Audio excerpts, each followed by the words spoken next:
Well, I'm here in Portland with a former Man United, Everton player, also a former England international manager with the women's team, Phil Neville. Yeah. You're here now in Portland with the Timbers. I mean, this is a really impressive stadium, and it's your second team in MLS. And how are you finding it over here? Well, I absolutely love it. I think in Portland Timbers I've found a home that's similar to Manchester. You know, the weather, the climate, the club is massive, the supporters are great. We're having a good season so far, and we're looking forward to the rest of the season. The seasons run at different periods than they do in England, so it's really exciting. How often do you get back? Because I'm sure you keep an eye on all the results over there, but the time zone here is a bit of a killer. The time zone is difficult to watch some of the morning kickoffs. Saturday's great, you watch every game out here. Christmas time, probably because our season finishes November, late November, it's Christmas time. I get home to see the family, get to watch a few games, catch up with friends. But you know, I'm obsessed with the EPL. That's an American thing to say. I'm obsessed with the Premier League.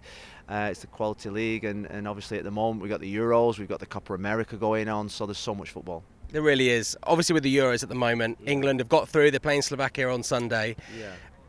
We've got to talk about the defence first of all. Former defender yourself.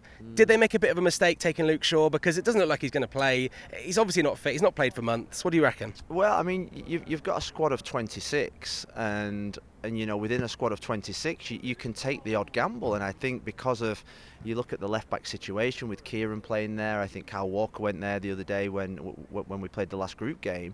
I think as a manager, I think you'd have to take a risk of, you're not going to use all 26 players. So there's probably 3 or 4 players, maybe even 5, 6 players in that squad that are not going to get any minutes in the tournament. So you can take a risk with 1 or 2 players, and I think Luke Shaw's that good a left back. He's the best left back in England, and I think he's that influential in this England team that I don't think it was even a gamble to take him, because you're not actually, you know, it's not as if you've got 18 players, you go into an limit, you've got 26 in the squad.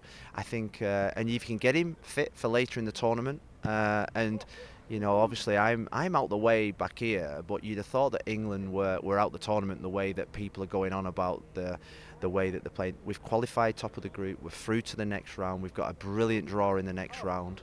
I'd say that the success that we've had under Gareth Southgate, who's been without doubt one of the best England managers of all time, has been when the country, the supporters, the media, the pundits all get behind the England team. When there's a feel-good factor, when there's a connection, when there's that love and connection between the players, the media, everyone out there. That's when we've had our success in Russia, in the Euros in England, and I feel as if in this tournament there's been an aggressive, abusive narrative towards Gareth, towards the players, that's hindering. And I think if you cared about this England team, if you care about your national team, I'd say drop your ego and just get behind the players. Finally, just before I get ready for tonight's game, what do you make of the legacy that Gareth Southgate will leave behind, whatever happens in this tournament? Because, as you say there, you know, we've seen people throwing paper cups. That's the latest thing, and yeah. He's acted. You know, he said he's found it a bit bemusing that, as you say, they've won the group, and most other nations are celebrating, but yeah. The England fans are being harsh.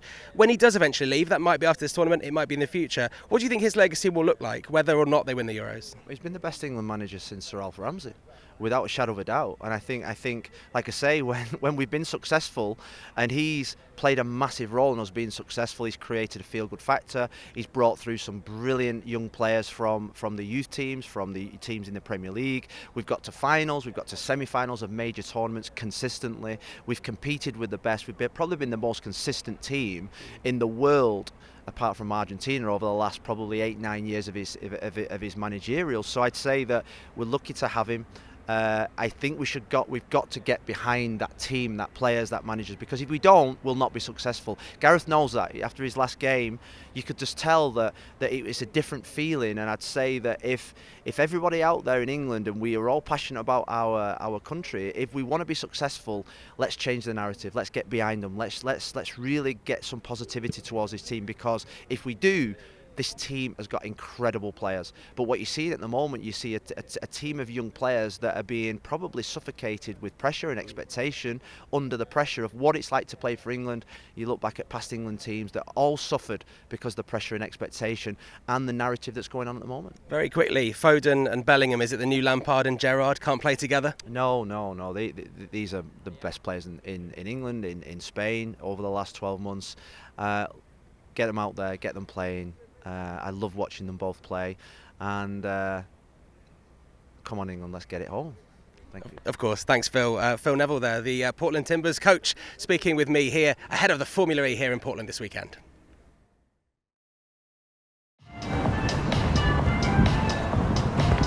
Was ist das? talkSPORT?